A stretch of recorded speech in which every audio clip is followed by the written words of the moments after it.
Hey everybody, it's Norm from Tested, and if you recall at this year's Maker Faire, I was so delighted by the miniature train setups that were run by hobbyists who work specifically with steam engines at small scale. Now, some of them clued me into an annual meetup, and that's where we're at right now, the National Summer Meetup for steam train enthusiasts.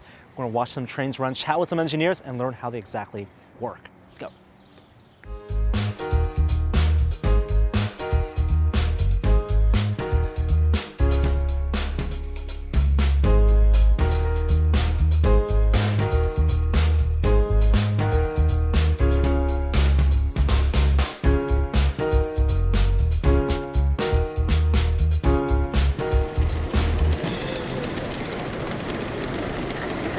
Alan, it's great to meet you. Thank you so much. Nice to meet you. Yeah. You have your trains. You have a bunch of engines here.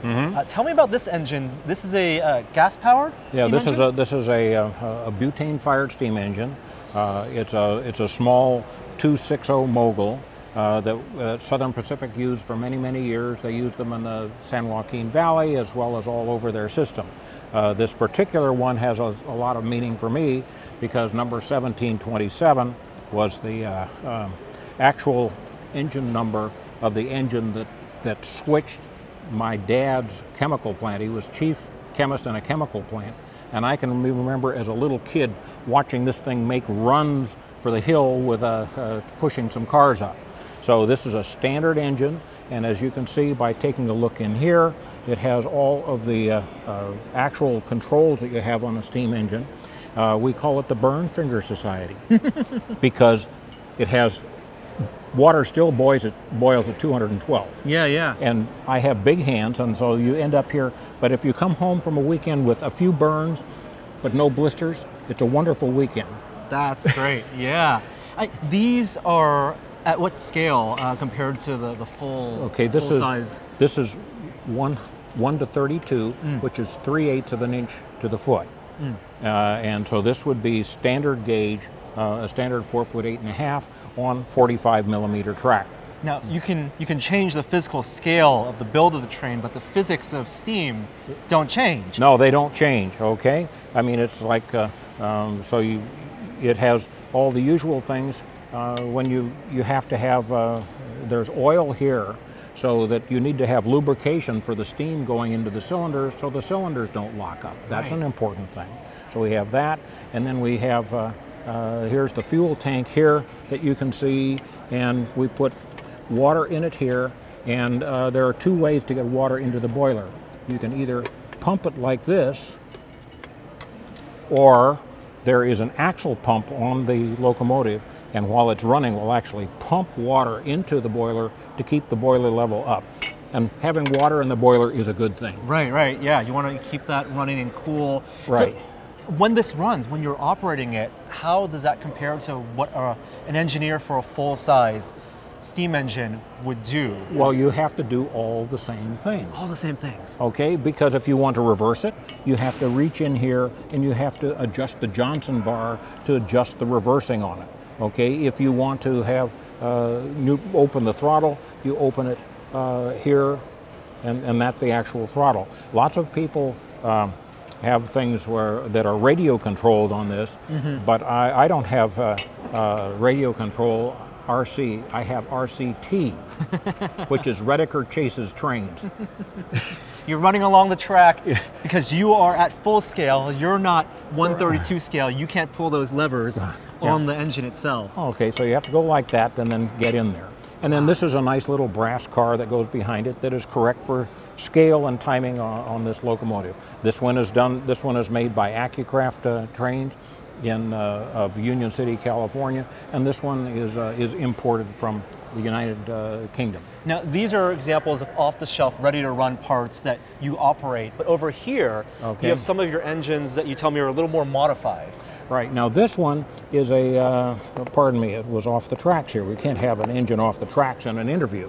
Okay, this one is a standard Accucraft 4882, and this locomotive, number 4294, is the one where if you go down to Old Town to the California State Railroad Museum, that exact engine number is down there. And you stand there and you look up at it like this, and then there it is.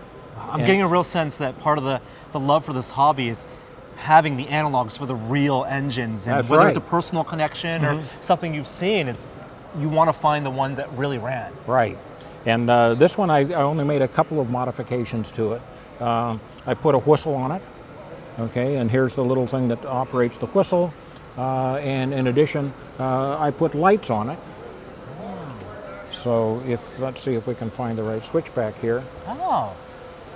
So there we are with lights, and we're able to run at nighttime because you'll notice that there is a light on the pressure gauge, so you can see what the heck's going on. Yeah. But this one is pretty much standard. This one is also gas-fired. I also have alcohol-fired engines. Some people you may find here actually have engines where they shovel coal in. Yes. And that's a little bit too much work for me. When I look at this, it's tough for me to discern what is an aesthetic piping versus what is actual operationally required. Operationally required is pretty much hidden. Hidden, okay. But and the rest of this is mostly detail piping until you get back here, and there's where you have things going to and from the tender. This is the fuel line here, and this is pressurized water going into the boiler, and this is the return for when it's not pumping. Now, if we come over, and there you can take a look in the back of the boiler. Now, on this engine here,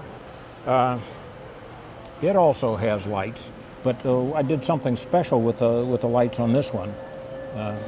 And if I will eventually find the switch here, if you take a look up here at the lights, that's what the engine would look like sitting on a siding, but not actually running a train. And because you don't want to have the headlight on when there's an oncoming train, going to scare people.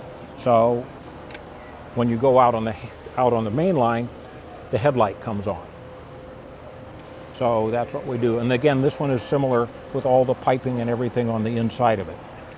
Yeah, you made these modifications so that they can look beautiful on display, not running on an event like this, running for hours at a time. Right. This one, as you can see, everything's kind of dark and all the rest of that, because this one has run a lot in half-hour time segments over the course of the last 8 years. This one has run 140 hours. Oh, wow. You tally that up. You keep a log of that. I keep a log of that. So that one, it looks a little grungy in there because this is a working locomotive. And this exact locomotive has pulled a train with 87 refrigerator cars up a 0.5% grade. So that's like 200, that's going to be around 250 or 275 pounds up a grade. Oh my gosh. And needless to say, we had to do a couple of things to modify it to do that. That one will only pull about 60. That's still a lot when I think about running on steam and that amount of gas. And I love how dirty and weathered it looks. And many times when we look at model makers, it's fake grind, it's fake oil, but this is something that actually has run. That's right. This one's run. It started out, it didn't start out shiny. It started out with some painted on grime, okay? But then when you run it, okay, it gets the real thing. Yeah. And if you take a look at it here, that one's reasonably clean, but this one you can see the side rods are oily and all the rest of that. I mean, you have to oil it every time. Alan, so, how else may I help you on this thing? I just want to watch them run now. Okay. This is such a pleasure. Alan, thank you so much. It's so clear that you love your hobby, you love your passion, and there's a deep personal connection between these trains and you. And it's a pleasure to meet you. Very nice. Very nice to meet you, Norman.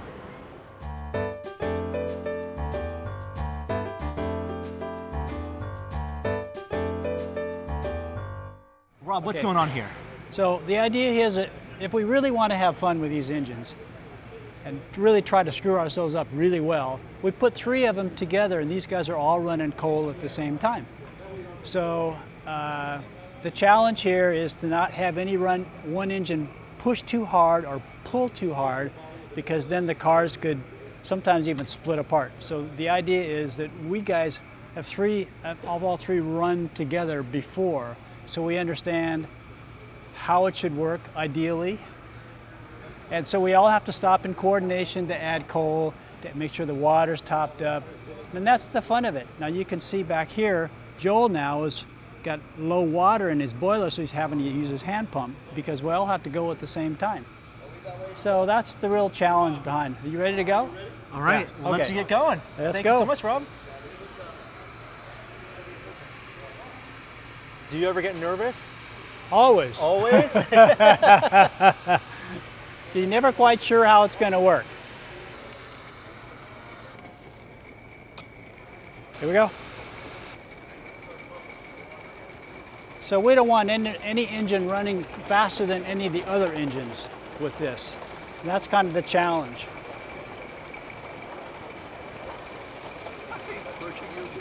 That's 3 coal trains connected with 3 experienced engineers running around this track. They're going to do it for like an hour and a half.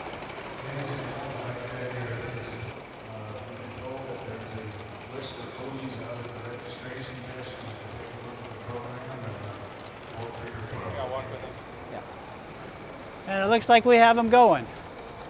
So far, you want to check that the couplers kind of stay together, that no engine is pulling too hard, so engine's spinning it or not. And so far, we're doing a decent job of trying to keep the train together. What's the worst thing that can happen? We'll pull each other apart, and pull the train apart, and it could explode onto the floor.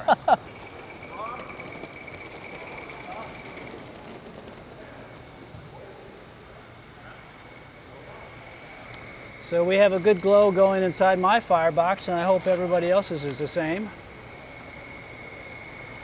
So that's going to allow us to keep together.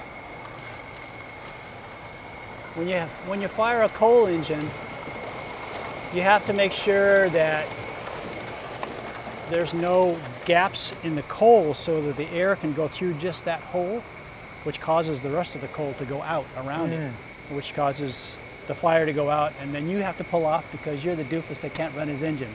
And that's all in the placement of your coal. Exactly, in the placement of the coal, yeah. Do any of the other engines rely on the power of your engine at all?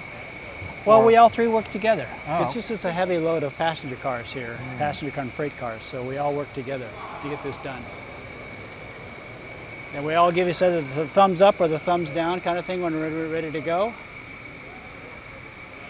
And we have a newbie in the second engine, he's learning how to run. So we got to give him a little more time.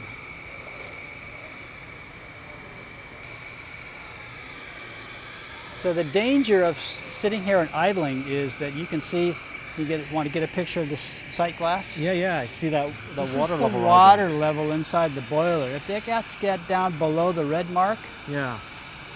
I'm going to panic because that means that it's below what they call the crown sheet, and the water then is allowed to touch the top of the boiler, and that's not a good thing. It could damage the boiler. So in this particular case, since they're stopped down there, I have to go to the tender pump and pump water into the boiler, which will gradually raise that sight glass level to something that's okay.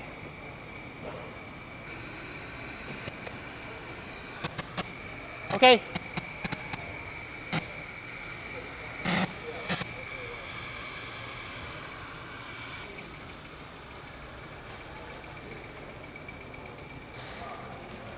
Oh. So I was pulling too hard, so I pulled the train apart. That's what's going to happen.